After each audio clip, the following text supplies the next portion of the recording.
মৃত ব্যক্তির আত্মা সে কি দেখতে পায়? তিনি প্রশ্ন করেছেন।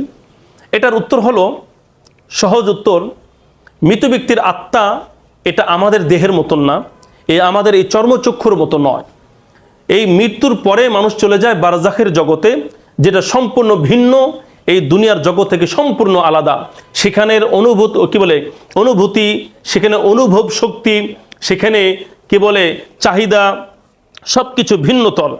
সুতরাং এই রুহের জগতে মৃত ব্যক্তির আত্মা যারা আছে তারা আমাদের মতন এরকম সচরাচর অ্যাভেলেবেল মানুষকে দেখতে পায় না, এমনকি কোনো বস্তু কোনো জায়গা অ্যাভেলেবেল দেখতে পায় না, বরং একটা নির্দিষ্ট গণ্ডির মধ্যে এই আত্মাগুলি থাকে।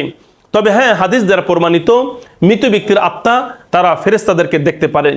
ভালো মানুষের আত্মা ভালো ফেরেশতাদেরকে দেখে, অর্থাৎ শান্তি দাতা ফেরেশতাদেরকে দেখে, আর যারা খারাপ ব্যক্তি আছেন তাদের আত্মাগুলি তারা আযাবের ফেরেশতারা তারা দেখে থাকেন।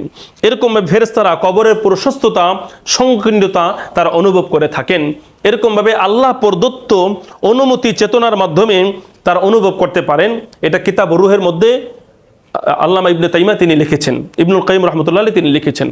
সুতরাং বন্ধুরা, আমার বোঝা গেল যে মৃত ব্যক্তির আত্মা আমাদের মতন তারা দেখতে পায় না, অতটুকুই দেখতে পারে যতটুকু দেখার তৌফিক আল্লাহ তাআলা তাদেরকে দিয়ে থাকেন। যেমন ফেরেশতা দেখে থাকেন, কবরের অবস্থা দেখে থাকেন, আযাব দেখে থাকেন, অথবা কবরের নিয়ামত তারা দেখে থাকেন।